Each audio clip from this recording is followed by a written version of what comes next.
से साझा नहीं करूंगा। मेरे पहले बहुत से वक्ताओं ने बोला है और ज्ञान का पूरा भंडार हमारे पास है और उस ज्ञान के भंडार के साथ साथ चुनौती देने आया हूं मैं आज यहां। दुनिया की कोई भी ताकत ना हमें उजाड़ पाएगी, ना हमारे मकानों में ताले लगा पाएगी। बेशर्त हम थोड़ी सी हिम्मत करें। हिम्मत हमें स्वयं करनी है। आप जानते हैं इस मुल्क के अंदर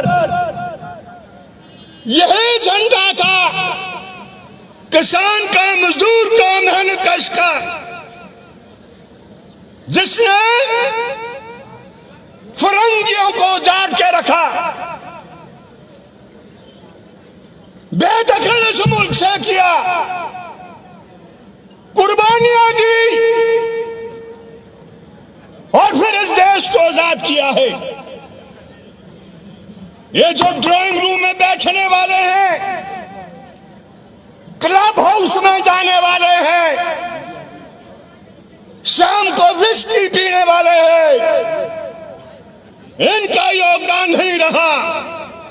जो आज किसान धरती को चीरना जानता है, फाड़ना जानता है, वो अपने मकान को भी आने वाले समय में बचाएगा, हर हालत में बचाएगा। दुनिया की कोई ताकत नहीं रोकने वाली है।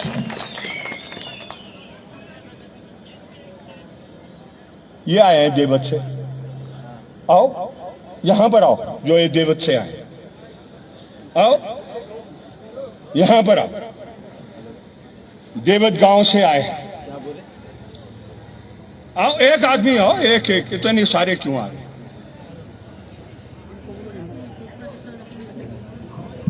ये चौपाल से आए, तुम तो निर्मित से, ये हैं चौपाल से। कहाँ है चौपाल वाले, देवत से वाले? यहां पर आओ, यहां पर आओ। ये देवत गांव से आए हैं, चौपाल के। ये रियासत थी किसकी? ये रियासत थी राजा जुब्बुल की। आ जाओ आ जाओ, क्यों शर्मा रहे हैं? कभी तुमको मंच पर इस तरीके से चढ़ाया नहीं होगा हजारों की संख्या में। यहाँ माइक में बोलो, कितनी जमीन है तुम्हारे पास? हमारे पास तो सर दो बीसे, वो भी जीरो है। कुछ लोगों ने, बड़े बड़े लोग खरीद के, लैंडलेस की जमीनें थी जो मिली थी बुजुर्गों से, कईयों ने खरीद के, अब किसी को मामों ने दी है। कोई दो बिस्वे, और ये सिविल देवत का प्रश्न नहीं है, इसलिए हम नारा देते हैं, यह गरीब की एकता को कायम करना होगा। और आज साबित हो गया है, हिमाचल के गरीब के अंदर आज एक नई चेतना आई है और हम चुनौती देते हैं। चुनौती, जीने का अधिकार इस व्यक्ति को भी है, जीने का अधिकार एक एक किसान को है, जिनके बुजुर्गों ने ये जो बगार और बेट की नीति हिमाचल प्रदेश में होती थी, उसको समाप्त किया। राजाओं के राज को समाप्त कर आजाद हिमाचल प्रदेश का निर्माण किया। आज हम पर ही, वाह। बोला इंकरोची, कहाँ है वो कंदरेड़ी वाले? वो भी आए हैं। कहाँ है कंदरेड़ी? है कंदरेड़ी वाले? कंदरेड़ी से ये जो वहां इलाका लगता है, चंद्रशेखर है यहाँ पर। आइए चंद्रशेखर जी, ये कहते हैं कि इंक्रोच भूमि है। 1914 के कागज दिखा रहा, 1914। सुने, खुल के सुने, जो ये कोर्ट कचहरी में बैठकर बेदखली के ऑर्डर पारित करते हैं। 1914 महायुद्ध हुआ था उस समय, और उस पहले महायुद्ध में ये कंदरेड़ी गांव के हैं, बेदखली के ऑर्डर इनके भी निकाले हैं। और ये लीजिए, उर्दू के कागज है, उर्दू में है, जो जमाबंदी उसकी, और इस जमाबंदी में ये मालिक है मालिक। 1330 बीघे निशानदेही कर क्या घोषित कर दिया। का जो फैसला था गांव के प्रति, उसमें जो केस चले थे हमारे, उसमें उन्होंने ये बोला है कि भाई ये गवर्नमेंट के इसमें कोई राइट्स नहीं है, ये जमीन आपकी। ये है कोर्ट का फैसला। और ये कब का है? मजिस्ट्रेट ने फैसला दिया। ये कब दिया? 1953। देखिए वो कोर्ट वाले 1953 में मुकदमा दायर हुआ और कब फैसला हुआ? 30/4/1954। और कोर्ट ने डिक्लेयर किया कि जो जंगल वहां पर लगता था वो फॉरेस्ट एक्ट के तहत जो 1927 का था उसके तहत आता नहीं था। किस किस को जानना चाहते हो? तुम्हारी डंडा जो है गरीब की कुटिया की ओर जाता है। तुमको वो नहीं नजर आते जो थोड़ी दूरी पर अडानी बैठा है, कितनी भूमि पर कब्जा कर दिया। और क्या है भूमि का नेचर? जो सबसे तनवर जी क्या बोलते हैं उस भूमि को? सेंचुरी एरिया, जिसमें कोई भी अंदर नहीं जा सकता, कोई भी नहीं घुस सकता। Sanctuary area. और कितना दिया है? 1510 बीघा। ठीक बोल रहे हैं आप। 1510 बीघा दे दिया किसान को। 2 बिस्वे जीने का उसको अधिकार नहीं।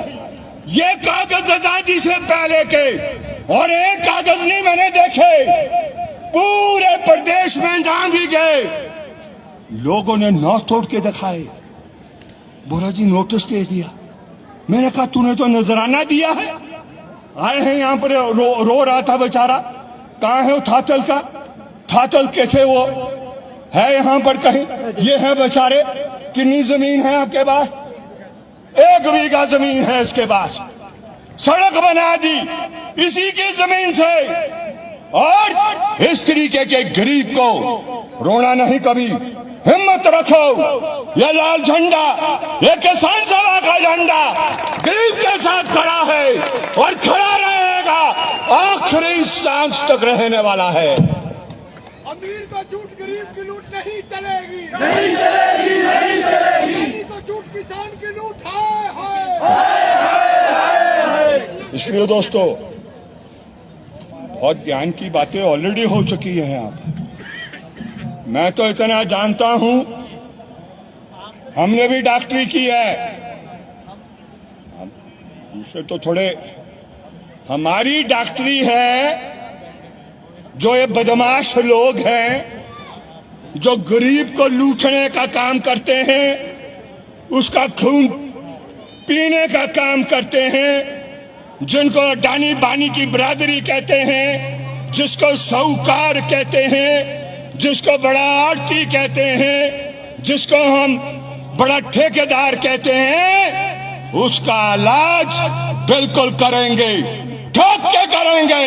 और हिमाचल प्रदेश में एक नया रास्ता बनाने वाले हैं। नया रास्ता बनेगा गरीब की ताकत पर। ये ख्याल करे, गरीब की ताकत पर बनेगा। बड़े चालाक है जो राजशाही चलाते हैं ना, मजहब के नाम पर, इलाके के नाम पर, जाति के नाम पर, धाटी के नाम पर, पार्टी के नाम पर गरीब को बांधने का काम करते हैं। हमारा झंडा, हमारा विचार, हमारा रास्ता हर मजहब को, हर घाटी को, हर पार्टी को, हर जाति को बेशर्त गरीब है उसको जोड़ने का काम करते हैं। और जोड़कर इनको उखाड़ने का काम आने वाले समय में करना पड़ेगा। जो हमारी जमीन पर नजर रखे हैं, जमीन पर। जब आया था ना अडानी शुरू में, सीए स्टोर तो बाद में बनाया इसने। बोला मैं आधुनिक खेती स्प्रे भी मैं करूंगा। किसान ने उस समय कह दिया था स्टोर लगा दे, सेब रख दे, खेत में घुसने का अगर हिम्मत करेगा तो ऐसा जवाब दूंगा तेरा परदादा भी नहीं उसको याद आ जाएगा और जिंदगी भर तू दोबारा मेरे खेत की ओर नहीं देखेगा। ये नए सिरे से जंगल के नाम पर ये हमारी भूमि पर कब्जा करना चाहते हैं। अलग अलग हथियार है हमारी जमीनों पर कब्जा करने के लिए। और इसलिए हिमाचल प्रदेश के जो मुख्यमंत्री साहब यहां से जाने दो, मेरे ख्याल एम्बुलेंस है भाई, एम्बुलेंस है, प्लीज निकलने दो।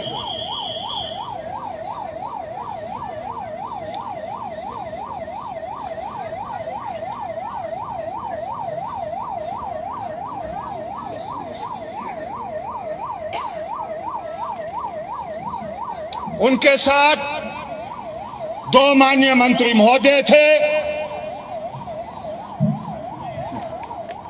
कुछ बातें कही हैं, अच्छी बात,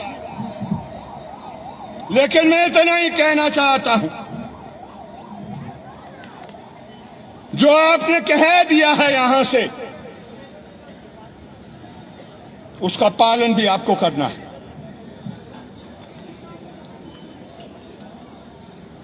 कोर्ट की क्या अड़चन है? मैं नहीं समझता बहुत बड़ी अड़चन है कोर्ट की। पहला काम क्या है? पहला काम है जो गैर कानूनी बेदखली की जा रही है उसको रोकना है। दुशोली से आए हैं कोई यहां पर है? दुशोली वाले, दुश्वानी तो रोडू में गया, दुशोली है मड़ौक से आगे, वहां 26 तारीख का तिथि दी है, शायद यहां पर नहीं होंगे वो, क्योंकि तैयारी की जा रही है। जमीन कितनी है उनके पास? 2 बीघा, 3 बीघा, 4 बीघा, 5 बीघा से अधिक नहीं। जाएंगे वहां भी।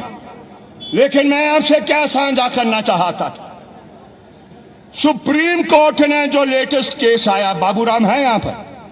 कहां है बाबूराम? कहां है बाबूराम जो पहले सुप्रीम कोर्ट गए थे? यहां देखा था उनको, है?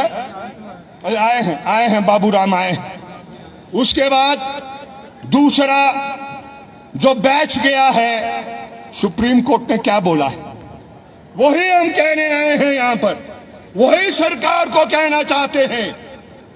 दूसरा बैच का केस जो सुप्रीम कोर्ट गया, सुप्रीम कोर्ट के न्यायपीठ ने कहा है कि 2 अलग अलग किस्म के फैसले आ गए हैं और अब यथास्थिति बरकरार रखी जाए काय की बेदखली की। और जब तक एक बड़ा पीठ कॉन्स्टिट्यूशनल बेंच का कॉन्स्टिट्यूशनल शब्द नहीं इस्तेमाल किया तब तक यथास्थिति बरकरार रखी जाए। लेकिन ये कोर्ट रुक रहे हैं, ये डीएफओ रुक रहे हैं। कैसी नाप न पाई? नाप न पाई आपने 2018 में जुब्बल के अंदर की। और जुब्बल के अंदर आपने क्या किया? कुशाल चंद जिसने 40 बीघे भूमि राजा जुब्बल से खरीदी, पेड़ लगाए, खुद थे नहीं, हॉस्पिटल के अंदर थे, 40 का 40 बीघा काटकर पूरा खाली कर दिया। क्यों किया? बोला कि इसकी मालिक तो सरकार हो गई थी। कुशाल चंद ने तो पैसा दिया, बगीचा लगाया, और जब फल पैदा होने शुरू हुए बीमारी हालत में पूरा बगीचा उजाड़ दिया, कुशाल चंद जिंदा नहीं रहे। उसी इलाके के अंदर ज्ञान सिंह और उसके परिवार, सोमिया आदि सोमिया, SIT स्पेशल इन्वेस्टिगेशन टीम, अभी ये चल रहा था ना, क्या बोलते उसको, ड्रोन। उसने बोला, लोगों ने पूछा कि नापने भाई कर दी, बोला हाँ। बोला कैसे की, फीते वाला तो आया नहीं।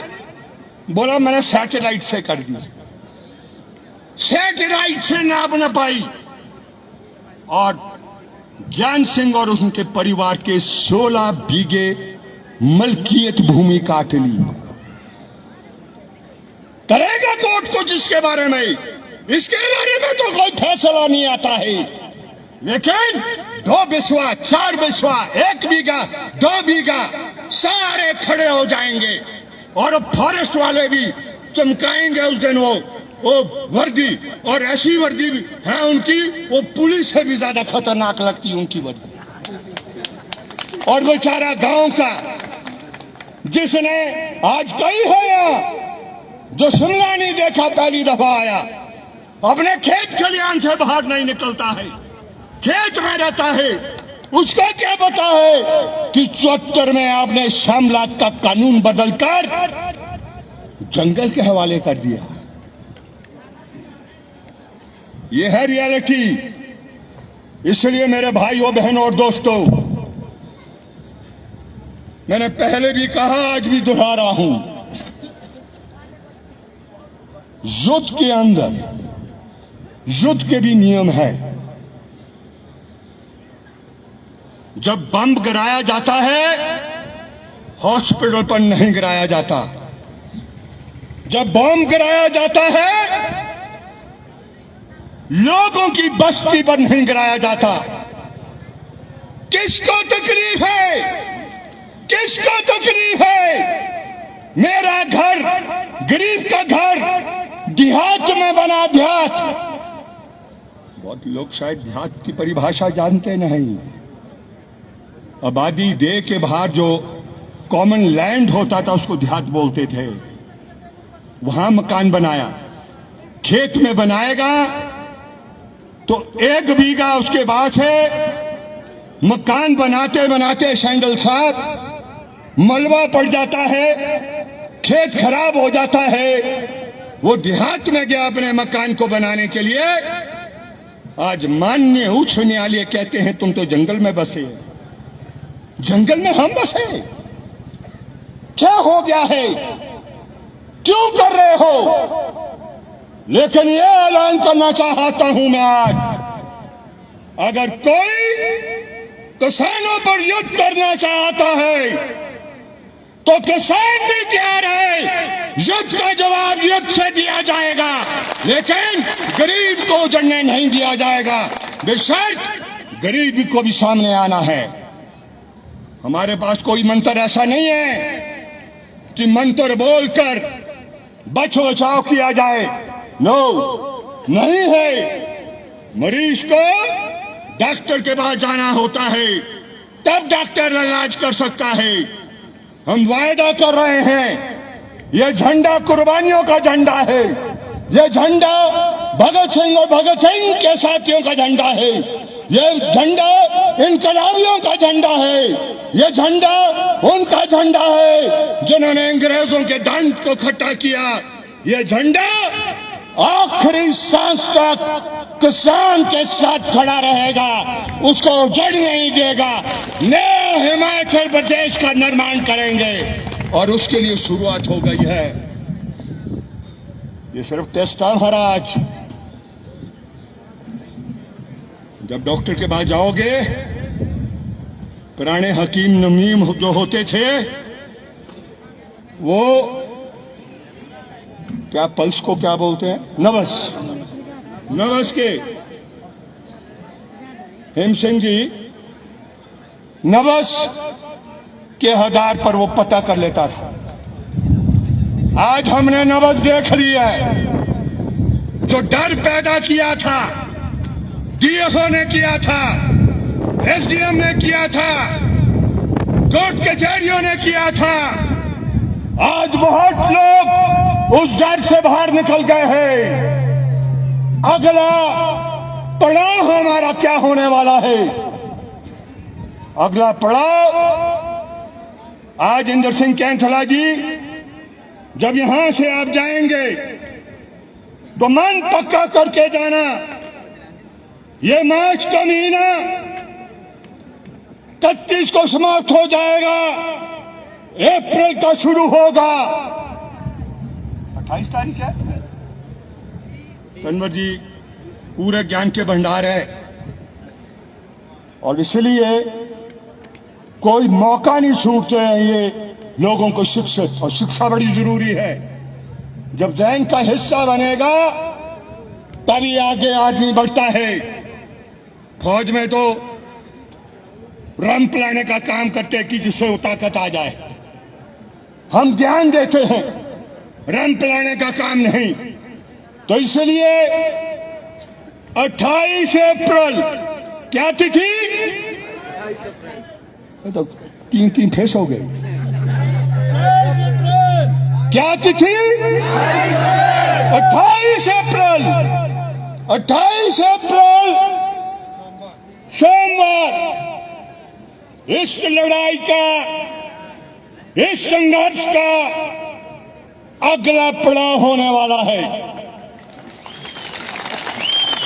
सरकार और सरकार के तंत्र से जो भी वार्ताएं करनी है करेंगे, खुल के करेंगे, आपका पक्ष रखेंगे, गरीब का पक्ष रखेंगे। इसकी बहुत सी बातें साथी तनवर जी ने यहां पर कर दी, लेकिन अगला तय हम कर रहे हैं। ये युद्ध है भाई, तो लड़के ही होगा। 2 ही रास्ते हैं। एक रास्ता है, कल देखा मैंने वो वीडियो रामपुर का, जो छलांग मार दी आत्महत्या का। वो भी विमल नेगी, दुख है, वो भी हिम्मत नहीं कर पाए। कर्मचारी भी थोड़े ढिलमुल है उनका। एक रास्ता है आत्महत्या का, दूसरा रास्ता है लड़ाई का। और मुझे विश्वास है जो आज यहां पर शामिल हुए हैं वो लड़ाई के लिए तैयार होंगे, आगे बढ़ेंगे। बढ़ेंगे कि नहीं बढ़ेंगे? बिल्कुल। सुन ले, सरकार और सरकार का तंत्र सुन ले, दिए हो चौबाल सुन ले, दिए हो रोडू सुन ले, दिए हो रामपुर सुन ले, जो दिए हो चंबा में बैठा है, ऊना में बैठा है, कांगड़ा में बैठा है, जोगिंद्रनगर में बैठा है, सुन ले। अगर गैर कानूनी तरीके से नापने पाई कैसे की बताऊं मैं आपको। 15, 16, 17, 18 बुला दिया। कहां दफ्तर में? बोला दस्तखत करो। बोला जी क्यों करने? बोला बेदखली। बोला कहां से जी? बोला तेरे बगीचे और मकान से। बोला जी मेरे तीसरी पुश्त है, क्यों करे मेरी बेदखली? बोले जंगल में बैठा तू। किट्टी गांव, ये साउथ है, एक साउथ बीच गांव में बिजली पानी काट ली। बुद्धि सिंह नाम शायद उसका था, पता नहीं कितने बुद्धि सिंह थे, एक को नहीं छोड़ा। कहा जी मैं बचूंगा कैसे? बोला दस्तखत कर। बोला ये दस्तखत काहे के? बोला ज्यादा मत बोल, ये वकालत कहीं और करियो, दस्तखत कर यहां। और वो दस्तखत किए और बाद में पता बेदखली हो गई। यही सुप्रीम कोर्ट ने बोला बाबूराम के केस में। क्या बोला? जो बेदखली कलेक्टर ने की और वो अपील में गया डिविजनल कमिश्नर, उसने भी नजरअंदाज किया, हाई कोर्ट चले गए, हाई कोर्ट ने भी नजरअंदाज कर दिया।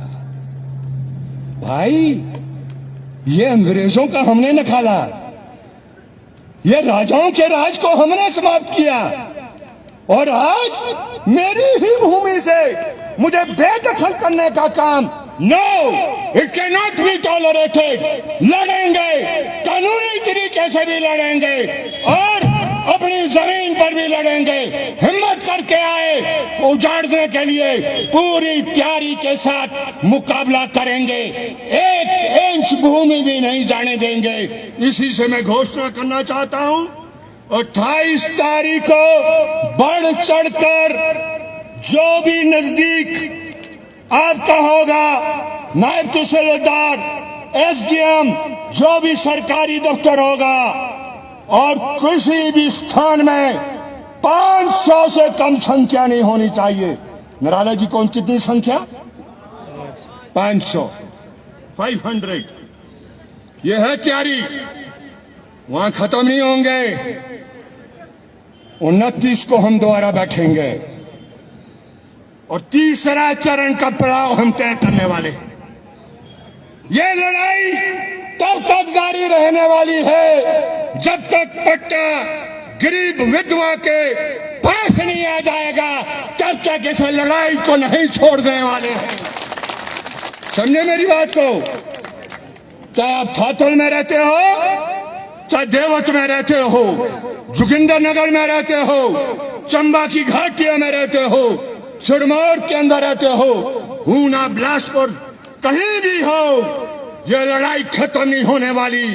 आप जानते हैं कांगड़ा के अंदर तो इसी झंडे ने जो मुजाहरा आंदोलन लड़ा, एक बच गए जो मालिक नहीं बन सके और वो गैर मुरूसी बन गया, मुरूसी बन नहीं पाया। आज भी वो सरकारी भूमि पर है। किस भूमि पर? जिसमें जमाबंदी में मालिक हिमाचल प्रदेश की सरकार दर्शाई है।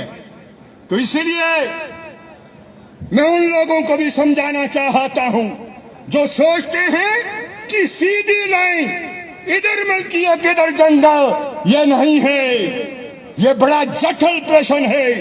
मैंने कई दफा शेयर किया, यहां पर तो रियासतों का हिमाचल प्रदेश का, और इसलिए अलग अलग किस्म के कानून थे और जब बदलते रहे चरित्र बदल गया और मुझे जंगल बना दिया। मैं जंगल पर नहीं हूं, मैं अपनी भूमि पर हूं। मैं इसी बात के साथ एक जोरदार नारे के साथ समाप्त करना चाहता हूं। तैयारी करे, डट के करे। और उनको कहना चाहता हूं जो लक्ष्मण रेखा के पार है, मेहरबानी कर कर हमारी ताकत को नहीं है जमाना और ये भी नहीं समझ लेना कि हम कमजोर हैं।